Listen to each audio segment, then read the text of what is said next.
The scream that tore from Olivia Monroe's throat died in the frigid December air as she burst through the cabin door into the blinding whiteness of the Colorado blizzard, her bare feet already burning against the frozen ground. Behind her, she could hear her Uncle Harold's furious bellowing, could hear him stumbling through the overturned furniture she had thrown in his path during her desperate flight. The snow had been falling for 3 days straight in the mountains outside Golden, Colorado, and now in 1882, it showed no mercy to a 19-year-old girl fleeing in nothing but her thin nightgown and a stolen wool shawl clutched around her shoulders. She ran without thinking, without planning, driven only by the primal need to escape the man who had taken her in after her parents died 6 months ago. The man who had seemed kind at first, but whose true nature had revealed itself in increasingly terrifying ways over the past weeks. Tonight, he had finally made his intentions clear, had cornered her in her small room with whiskey on his breath and violence in his eyes, and Olivia had known with absolute certainty that if she did not run right then, she would not survive what came next. The snow was deeper than she had realized, coming up past her ankles with each stumbling step, and the cold was so intense it felt like knives slicing into her skin. She could no longer feel her toes, could barely feel her feet at all, but she pushed forward into the storm, into the darkness, away from the cabin that had become her prison. The wind howled around her like a living thing, throwing snow into her face, plastering her dark hair against her cheeks, making it impossible to see more than a few feet ahead. She had no idea where she was going, no plan beyond putting distance between herself and Harold. The nearest town was Golden, but that was at least 5 miles down the mountain, and she had no coat, no shoes, no food or water. She had nothing but her terror and her determination to be free, even if freedom meant dying in the snow rather than at her uncle's hands. Time lost all meaning as she struggled through the storm. Minutes or hours could have passed. Her legs grew heavy, her movements slower. The cold had moved beyond pain into a strange numbness that made her feel disconnected from her own body. She fell once, twice, 3 times, each time forcing herself back to her feet through sheer force of will. But the fourth time she went down, she could not seem to find the strength to rise. The snow felt almost soft beneath her, almost welcoming, and the terrible screaming of the wind seemed to be fading into a gentle whisper. She thought of her mother, dead from pneumonia just last winter. She thought of her father, killed in a mining accident only months later. She thought of the life she had hoped to have, the dreams she had carried of becoming a school teacher, of finding a good man to marry, of having children and a home filled with love and laughter. None of that would happen now. She would become just another tragedy of the harsh Colorado winter, another body found frozen in the spring thaw. Her eyes drifted closed, and she let herself begin to sink into the welcoming darkness. The sound of hoofbeats cut through her fading consciousness like a bell. At first she thought she was dreaming, but then she felt strong hands gripping her shoulders, heard a deep voice cursing the storm and her foolishness in equal measure. She tried to open her eyes, but her lashes were frozen together. Tried to speak, but her lips would not move. "What in God's name are you doing out here?" the voice demanded, rough with a mix of anger and concern. "Can you hear me? Say something if you can hear me." She managed a small sound, barely more than a whimper, but it was enough. She felt herself being lifted, felt the warmth of a body pressed against her frozen one, smelled leather and horse and something clean like pine soap. Then she was being settled onto a horse, held tight against a broad chest, and they were moving through the storm at a careful pace. "Stay with me now," the voice commanded, and she found herself clinging to those words like a lifeline. "My cabin is just ahead. You are going to be all right. Do you hear me? You are going to be all right." She wanted to believe him, but the darkness was pulling at her so insistently, and she was so tired, so cold. She let herself drift, aware only dimly of the continued motion of the horse, of the arms holding her secure, of the voice that kept speaking to her, kept calling her back from the edge. When she next became aware of her surroundings, she was inside, lying on something soft near a roaring fire. The warmth was agony after the numbing cold, making her skin feel like it was being flayed from her bones. She cried out, trying to pull away from the heat, but those same strong hands held her still. I know it hurts, the voice said, gentler now. I know, but you have to let your body warm up slowly. If I let you move away from the fire now, you will lose your feet for certain. That penetrated the fog of pain, and her eyes finally managed to open. She found herself looking up at a face that would have made her heart skip, even if she had met its owner under less dramatic circumstances. He appeared to be perhaps 24 or 25, with dark hair that fell across his forehead, sharp cheekbones, and eyes the color of winter sky. Those eyes were fixed on her with an intensity that made her breath catch, studying her face as if memorizing every feature. There you are, he said, and the relief in his voice was unmistakable. Welcome back. I am Kellan O'Brien. Can you tell me your name? Olivia, she managed through chattering teeth. Olivia Monroe. Well, Miss Monroe, you gave me quite a scare. I was heading home from checking my traps when I nearly rode right past you. Another few minutes and I would not have seen you at all in this storm. He was doing something to her feet as he spoke, and she realized with horror that she could barely feel his touch. I need to check how badly your feet are damaged. This is going to hurt, but I need you to tell me what you feel. She felt pressure, then a sharp pain that made her gasp. That hurts, she said. Good, that is very good. He moved to her other foot, repeated the process. And this one? Yes, that hurts too. His expression relaxed slightly. You are lucky. Frostbite, certainly, but I think we caught it in time. Your feet are going to be painful for quite a while, but with proper care, you should heal. He wrapped both feet in soft cloths, then covered her with several heavy blankets, tucking them carefully around her. Now, once you are warmed up a bit more, I am going to need to know what you were doing out in a blizzard with no shoes and barely any clothes on your back. The question brought reality crashing back, and Olivia felt tears spring to her eyes. My uncle, she whispered. I had to get away from him. I had to run. Something dark and dangerous flashed across Kellan's face. Did he hurt you? He tried. Tonight he tried, but I managed to get away. I know I should have taken shoes, should have grabbed warmer clothes, but there was no time. He was going to... She could not finish the sentence, could not give voice to what her uncle had intended. I understand, Kellan said quietly, and she could hear the barely controlled anger in his voice. You do not have to say more. You are safe here, Miss Monroe. I give you my word that no one will hurt you while you are under my protection. He will come looking for me, she said, fear making her voice shake. When the storm clears, he will come. Let him come! There was steel in those words, and Olivia found herself believing that this stranger truly would stand between her and her uncle. But for now, you need to rest and heal. When did you last eat? She tried to remember. Her uncle had not let her have supper, had sent her to her room without food as punishment for some imagined slight. Yesterday morning, I think. Kellan shook his head and stood, moving to the stove where a pot was simmering. I have stew. Not fancy, but it is hot and filling. Think you can manage some. The smell of the food made her stomach clench with sudden, desperate hunger. Yes, please. He ladled stew into a bowl and brought it to her, helping her sit up enough to eat. The movement made her feet throb with renewed pain, but the food was worth it. She ate slowly, savoring each bite, while Kellan watched with satisfaction. You were truly lucky I found you when I did, he said after she had finished half the bowl. This storm is the worst we have had this winter. I would not have been out in it at all, except my trap line is too important to neglect, and I thought I could make it back before the worst hit. Obviously, I miscalculated. I am grateful for your miscalculation, Olivia said softly, and grateful that you found me.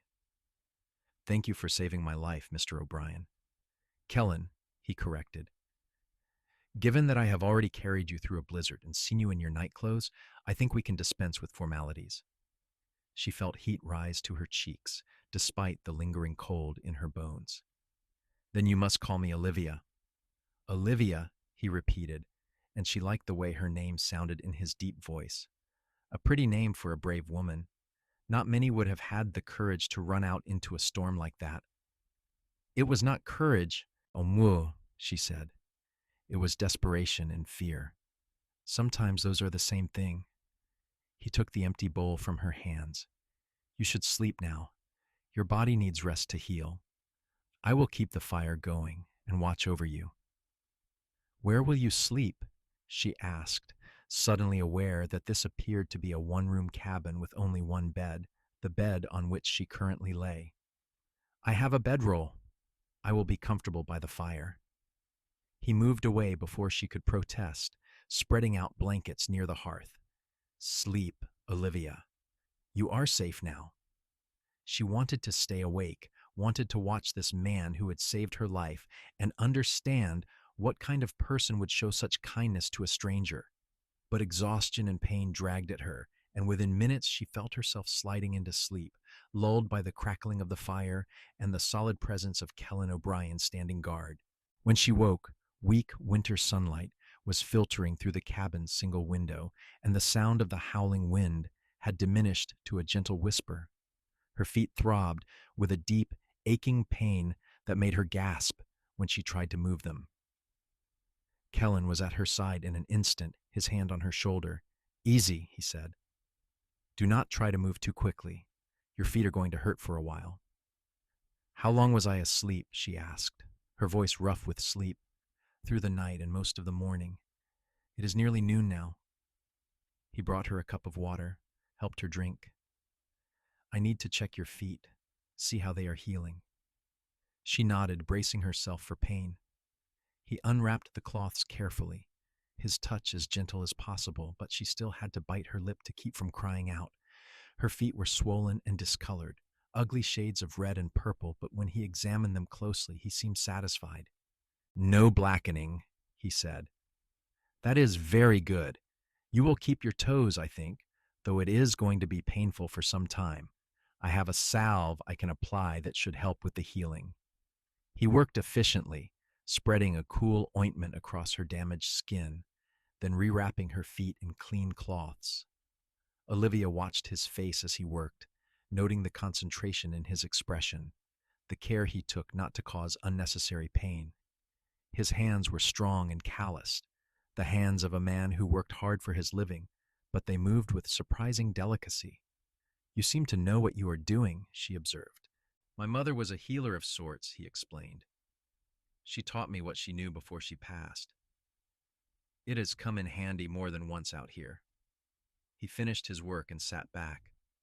How does that feel? Better, thank you. She paused, gathering her courage. Kellan, I need to tell you about my uncle, about why I ran. You deserve to know what you might be facing if he comes here. His expression grew serious. All right. Tell me. So she did.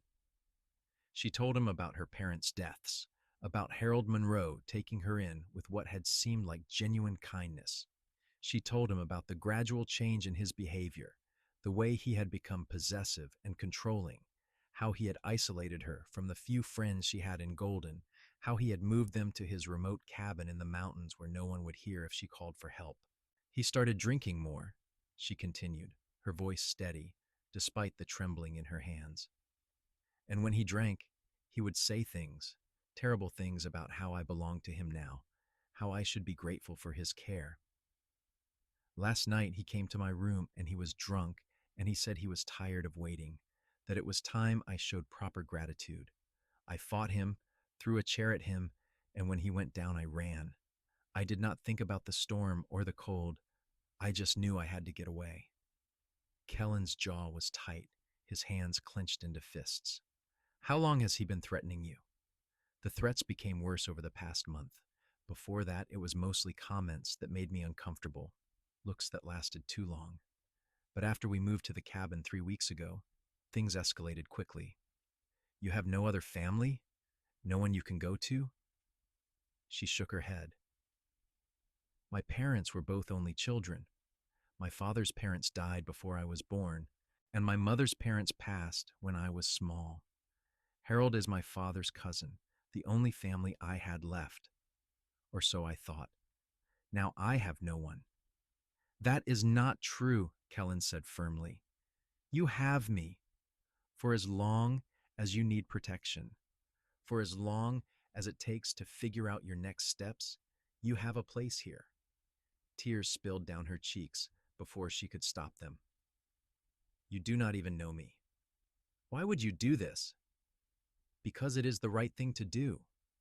Because no woman should have to live in fear of the man who is supposed to protect her.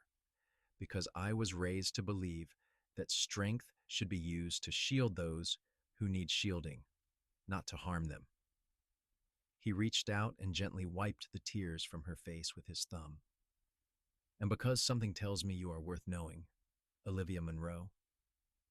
The touch of his hand against her skin sent an unexpected warmth through her, something that had nothing to do with the fire crackling in the hearth. She found herself looking into his eyes, seeing kindness there, and strength, and something else she could not quite name, but that made her heart beat faster. I do not know how I will ever repay you, she whispered. There is nothing to repay. Just focus on healing. He stood, breaking the moment. Are you hungry? I can heat up more stew. Over the next several days, they fell into a comfortable routine. Kellan tended to her feet multiple times daily, applying his mother's salve and changing the wrappings. He cooked simple but hearty meals, teaching her his mother's recipes as he worked. He told her about his life, about growing up in Golden, about his parents who had passed from illness 5 years ago, about how he had built this cabin himself and made his living through trapping and occasionally working at one of the mines. It is a solitary life, he admitted one evening as they sat by the fire. But I prefer it that way. I have always been more comfortable with silence and space than with crowds and noise.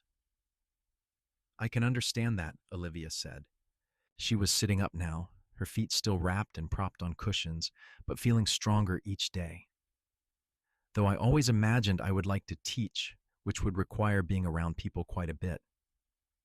You wanted to be a teacher? I do, she corrected. My mother was a teacher before she married my father. She taught me to love books and learning. I thought perhaps one day I could open a school, help other children discover that same love. She smiled sadly. It seems a foolish dream now. It is not foolish at all, Kellan said.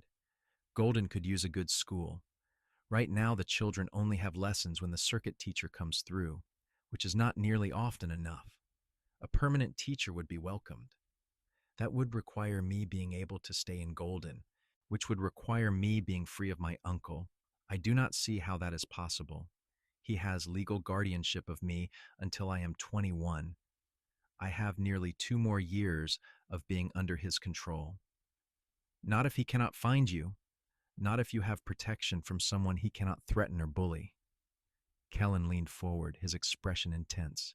Olivia, I have been thinking about this, about your situation. I might have a solution, but I need you to hear me out before you respond. Something in his tone made her pulse quicken. What kind of solution? You could marry me. The words hung in the air between them, shocking in their simplicity and their implications.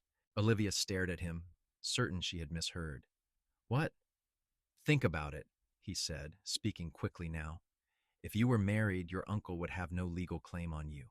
Your husband would be your guardian, not Harold. You would be free of him completely and permanently.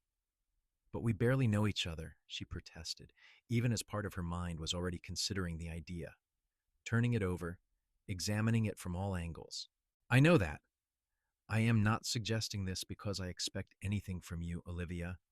It would be a marriage of convenience for your protection only. You would have your own space, your own life. I would ask nothing of you that you were not willing to freely give. He ran a hand through his dark hair, looking almost nervous. I know it is a bold suggestion, maybe too bold, but I have watched you these past days. seen your strength and your courage and your kindness. I would be honored to help you in this way, if you would allow it." She studied his face, looking for any sign of deception or hidden motive, but found only sincerity. "You would truly ask nothing of me? This would be a marriage in name only? Unless or until you decided you wanted something more, yes. I would sleep out here by the fire. You would have the bedroom, complete privacy.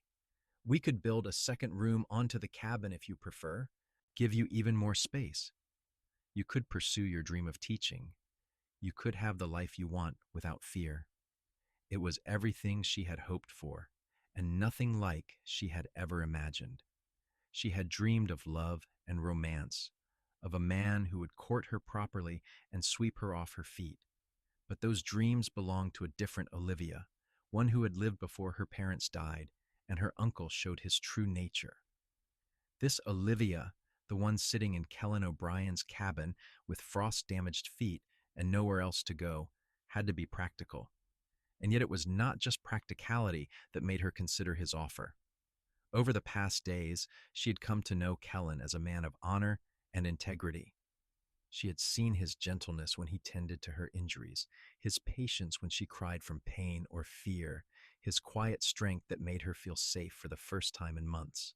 She had also noticed the way her heart lifted when he smiled at her, the way she found excuses to watch him as he moved about the cabin, the way she looked forward to their conversations by the fireside. She was not in love with him, not yet, but she could see how she might fall if given the chance. And perhaps that was enough to build a marriage on, even an unconventional one like this. "If I agreed," she said slowly, "how would we manage it? Would we have to go to Golden? My uncle might be watching the town, waiting for me to appear. We could send for the circuit judge. He makes rounds through these mountains, and he owes me a favor. I saved his life 2 winters ago when he got caught in a storm similar to the one you were in. He could come here, perform the ceremony, file the paperwork. By the time your uncle learned of the marriage, it would be done and legally binding." She took a deep breath, feeling as though she stood on the edge of a cliff, about to jump into unknown waters. "And you are certain you want to do this? You would be tying yourself to a stranger, giving up your freedom for someone you just met." "I am certain," he said without hesitation. "I would not have suggested it otherwise."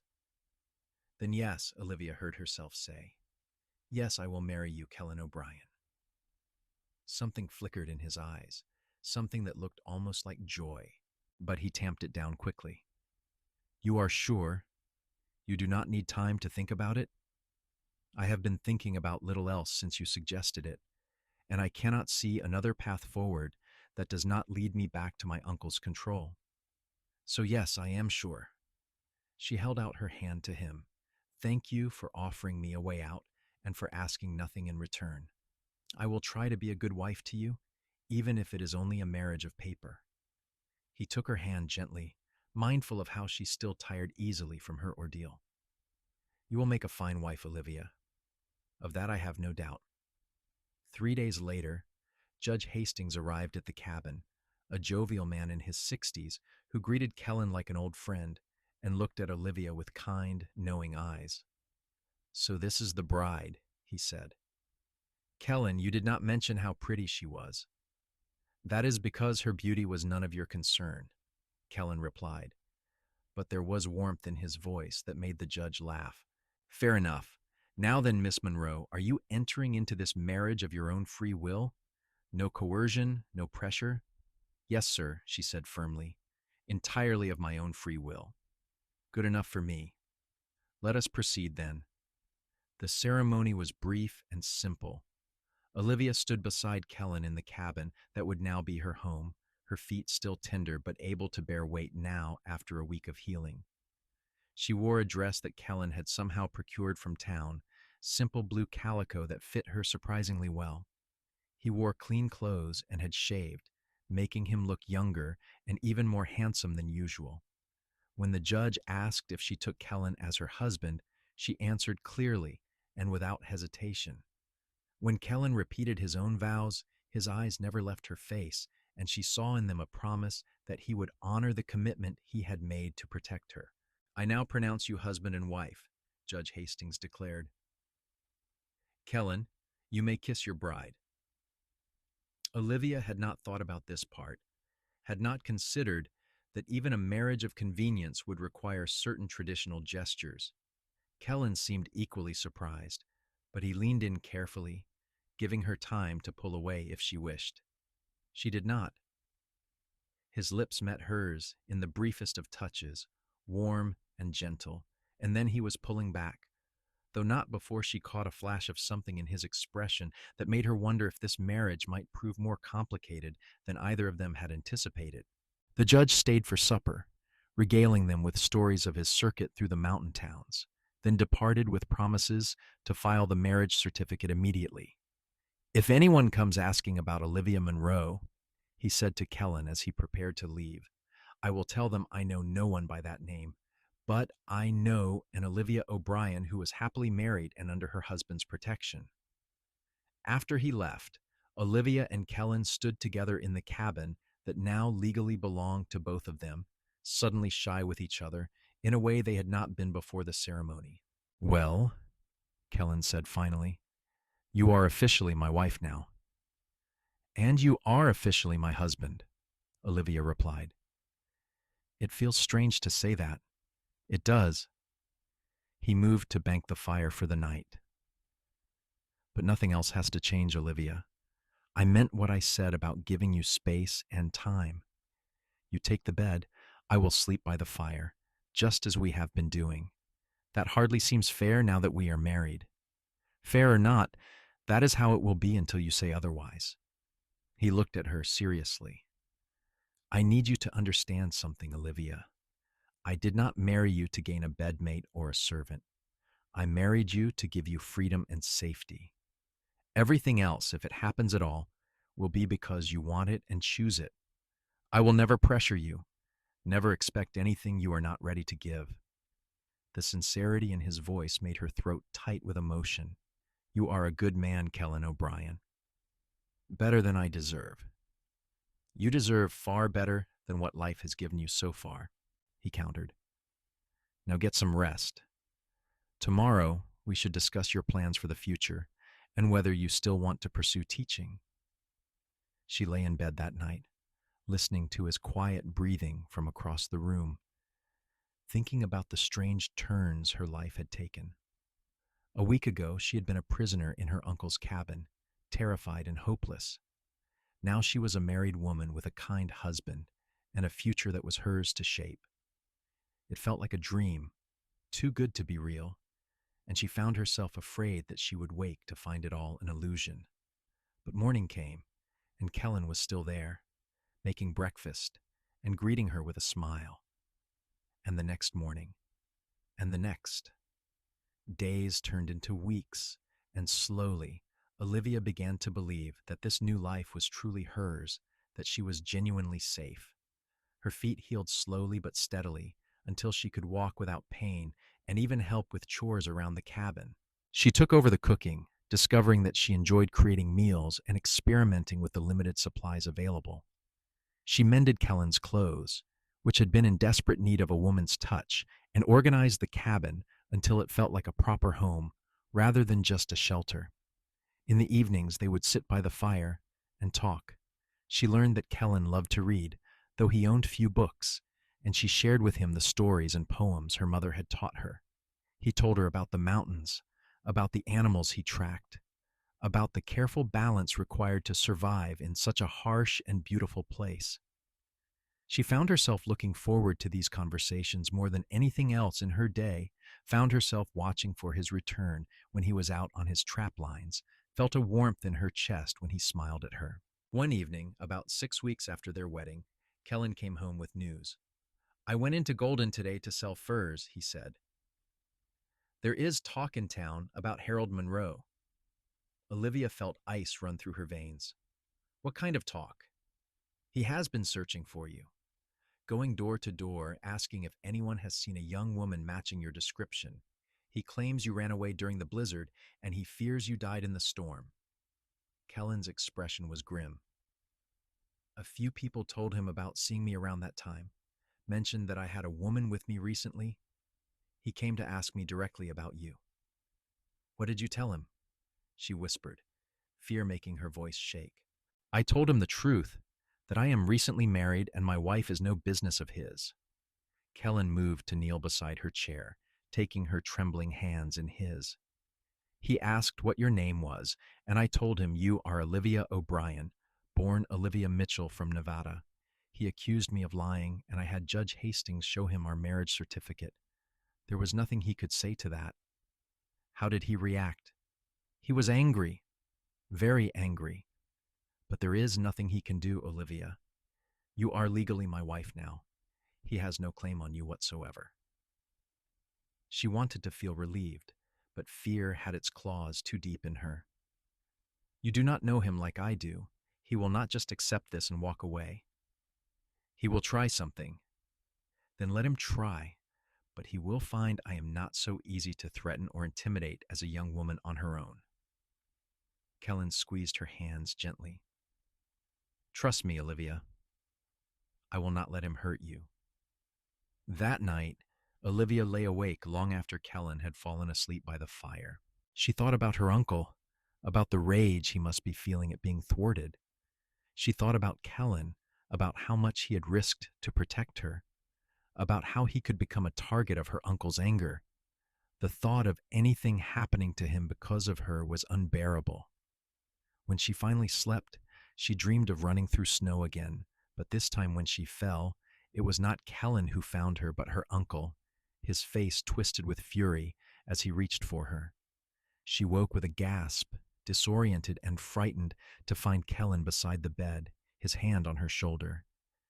You are having a nightmare, he said softly. You are safe, Olivia. You are here with me. I am sorry I woke you, she managed, her heart still racing. Do not apologize. After what you have been through, nightmares are to be expected.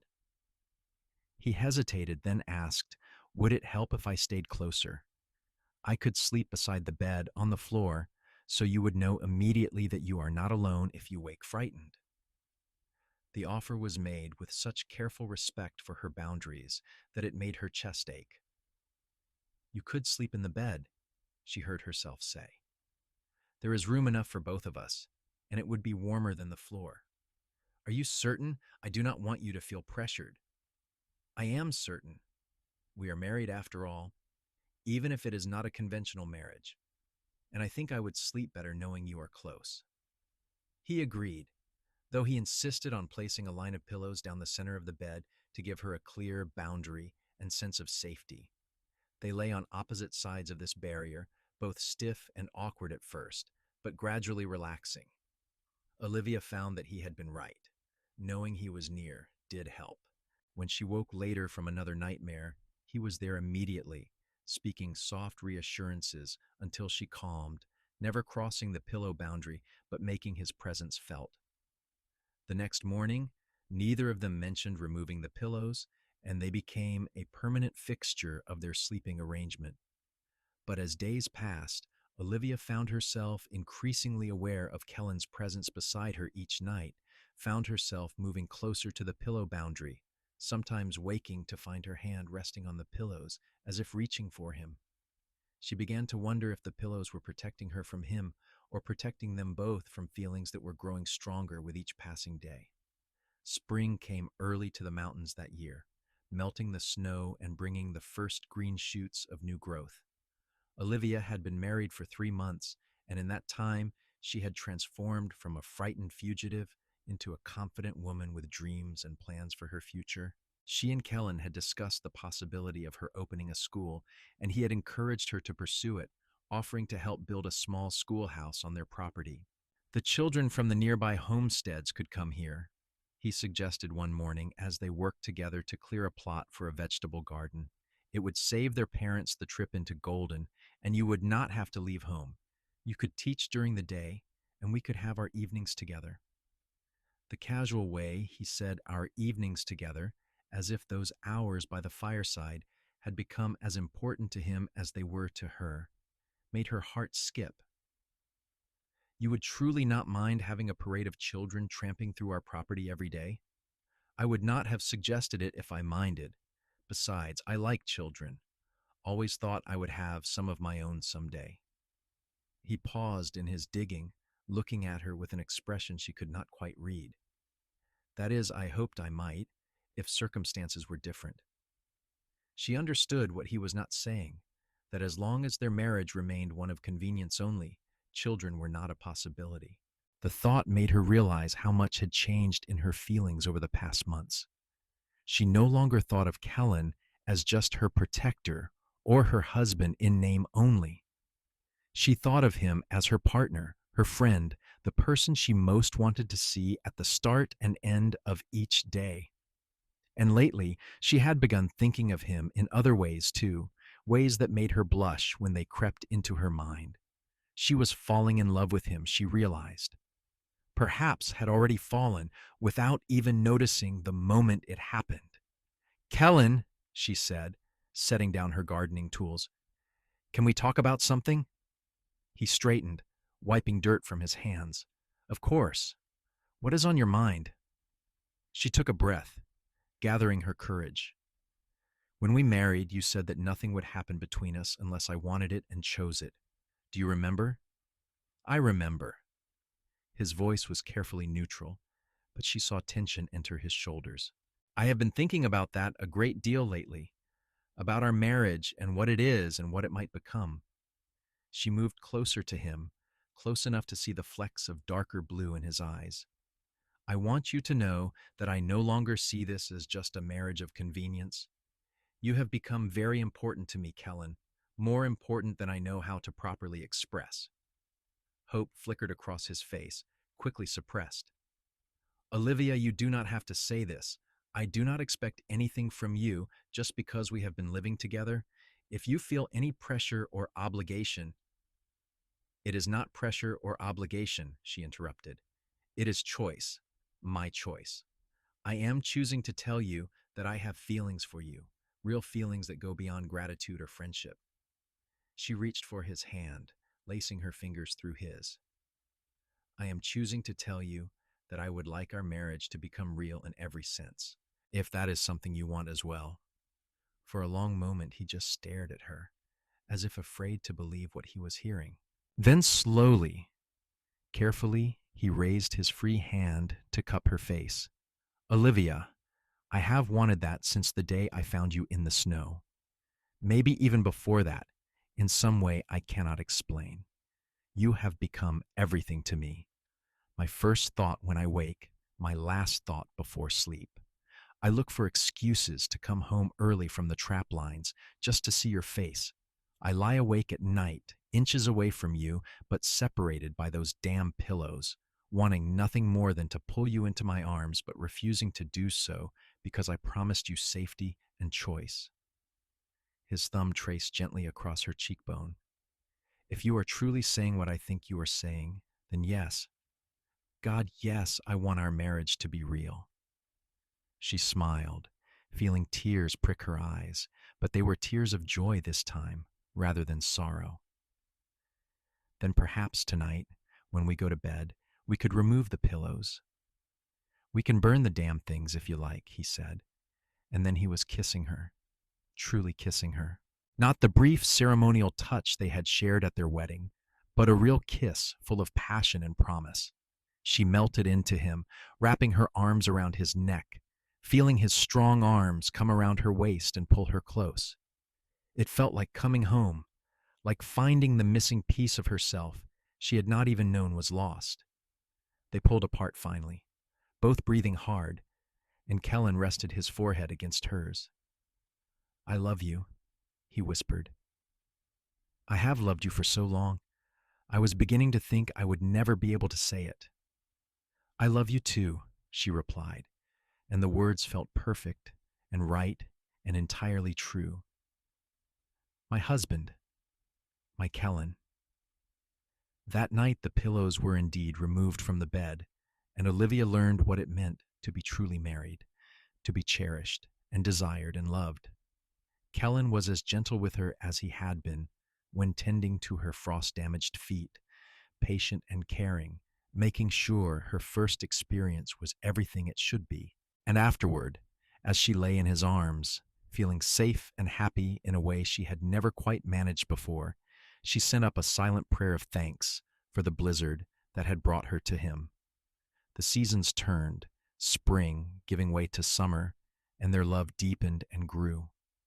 They built the schoolhouse together, a small, sturdy building with windows that let in plenty of light and a pot-bellied stove for winter warmth. Word spread through the mountain communities that Mrs. O'Brien was opening a school, and parents began bringing their children to meet her, pleased to have education available without the long trip to Golden. Olivia threw herself into teaching with all the passion her mother had instilled in her and found it every bit as rewarding as she had dreamed. She had 12 students ranging from 6 to 14, all eager to learn despite the hard work that filled their lives outside the schoolhouse. Kellan had been right that she could manage both teaching and married life. Her days were full but satisfying, and coming home to him each evening after lessons were done felt like the greatest blessing she could imagine. It was in late summer when her uncle finally made his move. Olivia was in the schoolhouse with her students, working through a mathematics lesson, when one of the older boys looked out the window and said, "Mrs. O'Brien, there is a man coming up the path. He looks angry." She felt her blood run cold even before she looked and saw Harold Monroe striding toward the schoolhouse, his face dark with rage.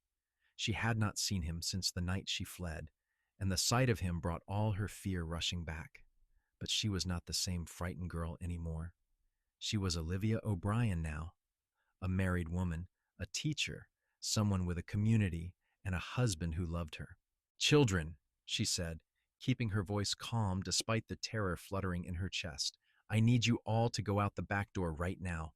Go straight to my cabin and tell Mr. O'Brien that he is needed at the schoolhouse immediately. Can you do that for me?"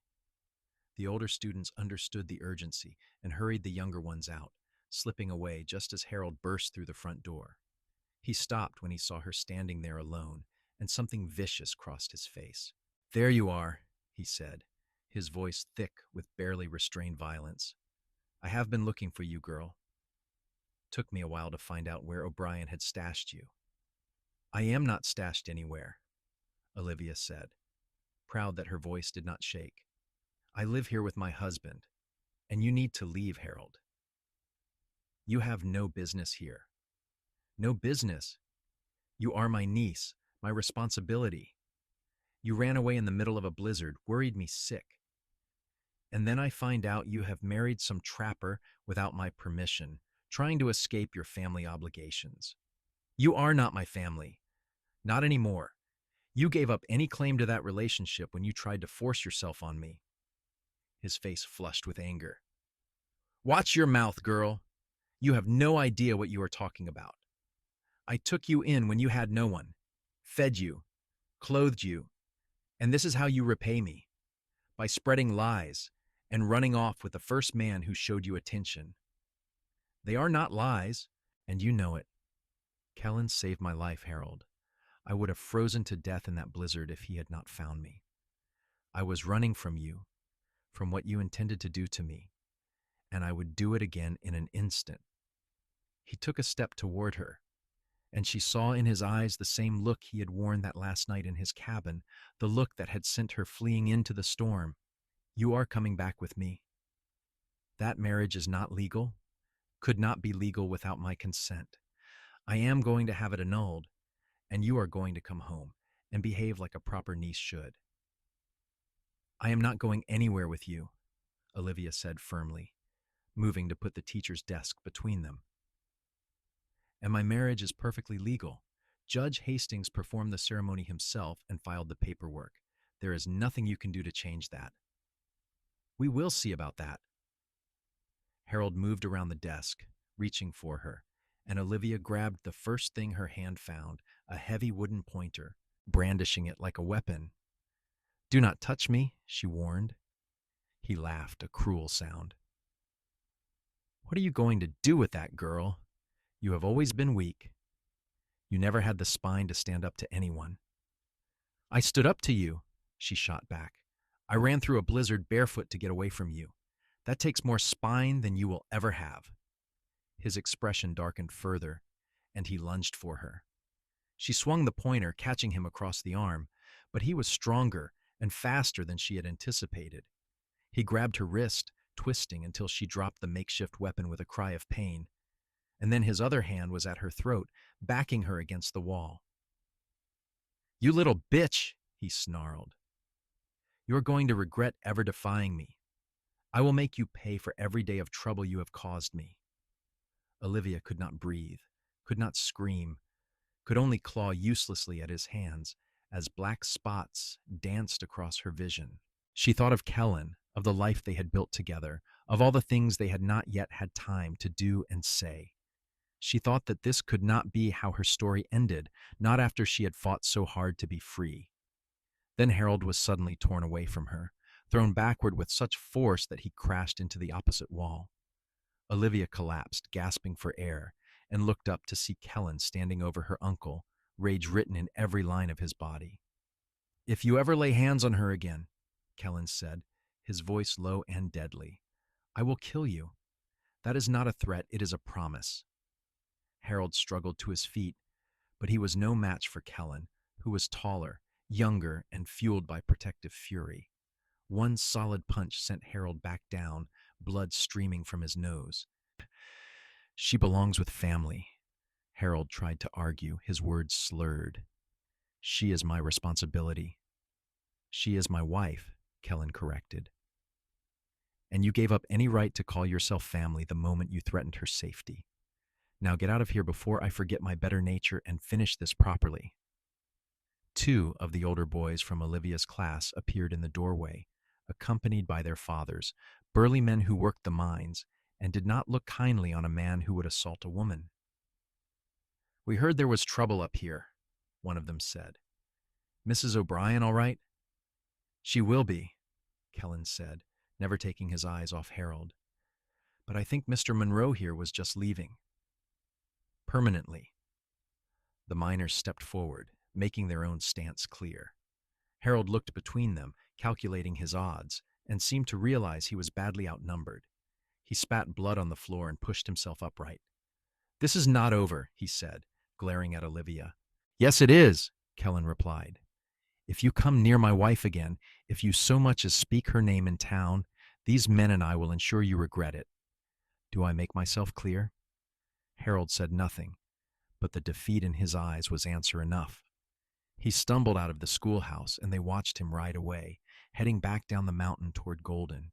As soon as he was out of sight, Kellan was kneeling beside Olivia, his hands gentle as they had always been with her, checking the bruises forming on her throat, the scraped knees where she had fallen. "Are you hurt?" he asked, his voice shaking now that the immediate danger was past. "Did he do anything else?" "I am all right," she managed, though her throat ached and her voice came out hoarse. "You got here in time." "Thank God for that. When the children came running saying a man was threatening you, I have never moved so fast in my life." He pulled her carefully into his arms, holding her as if she were something precious and fragile. "I am so sorry, Olivia. I should have been here. I should have anticipated that he might try something like this. You could not have known, and you were here when I needed you most." She buried her face in his chest, letting herself shake now that the terror was passing. "Is it truly over now? Will he really leave us alone?" "He will, if he has any sense of self-preservation at all," one of the miners said.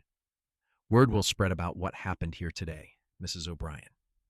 Everyone in these mountains will know that you are under protection, not just from your husband, but from all of us. Harold Monroe will not be welcome anywhere near here again." His words proved prophetic. In the days that followed, as news of the confrontation spread through the mountain communities, Olivia found herself surrounded by support.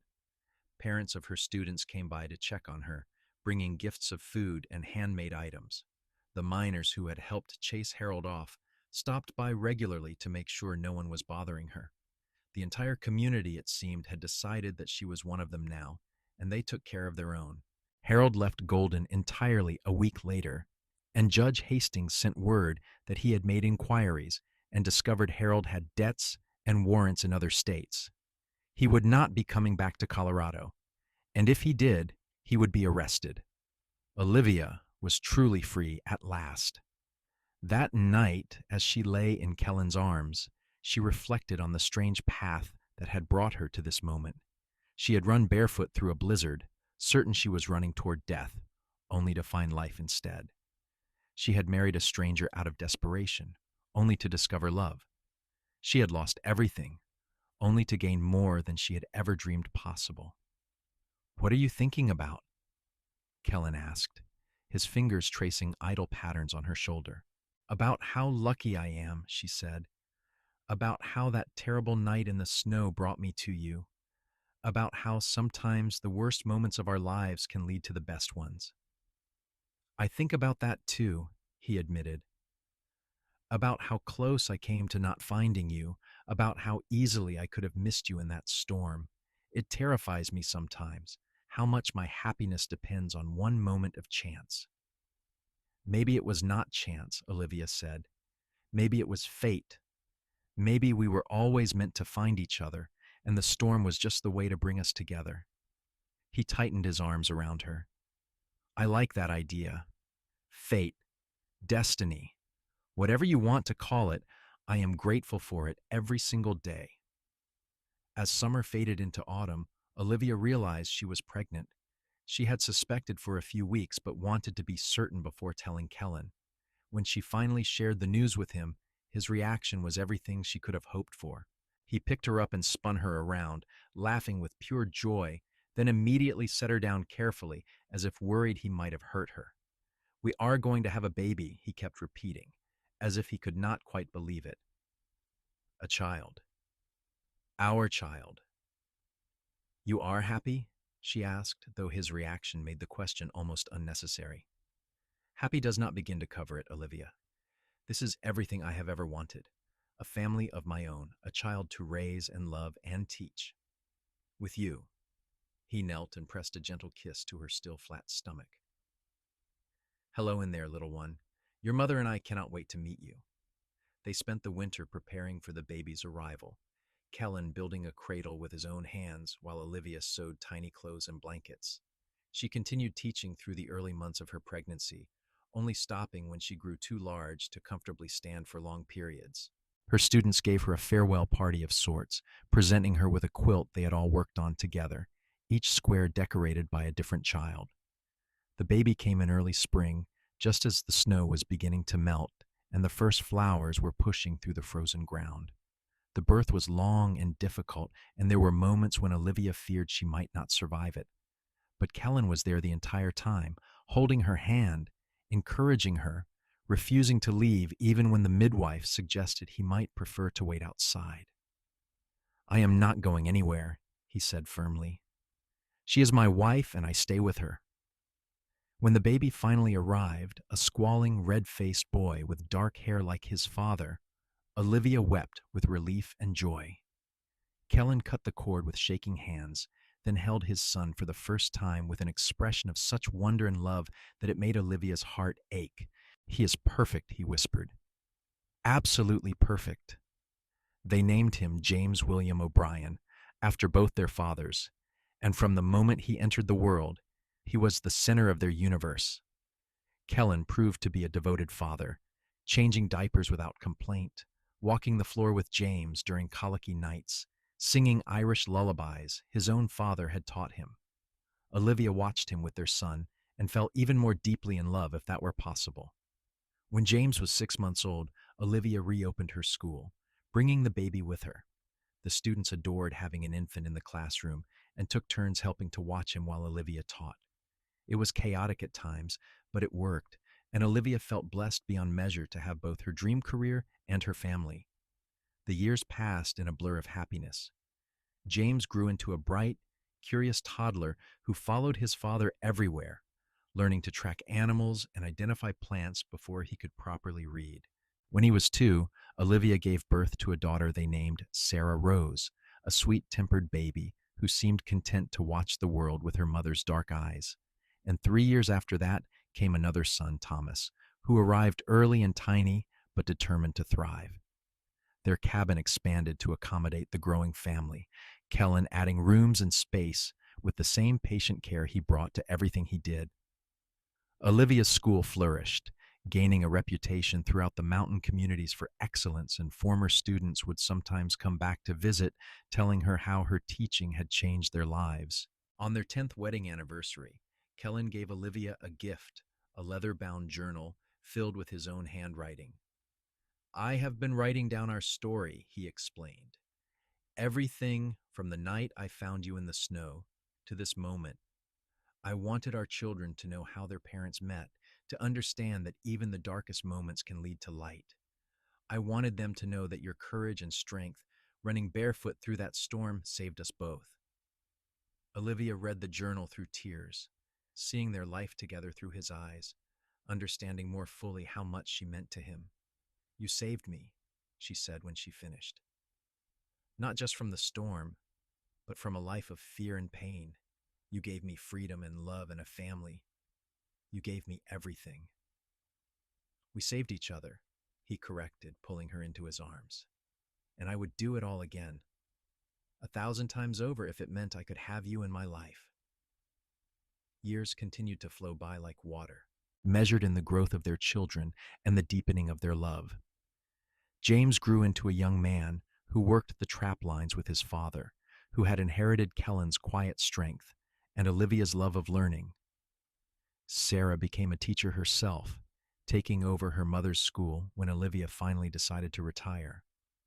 Thomas found his calling as a carpenter, building homes throughout the mountain communities with the same skill his father had shown in expanding their cabin. Olivia and Kellan grew old together, their hair turning gray, their bodies bearing the marks of a life well lived. They would sit together on the porch in the evenings, watching the sun set over the mountains, holding hands as they had since the early days of their marriage. "Do you ever think about that night?"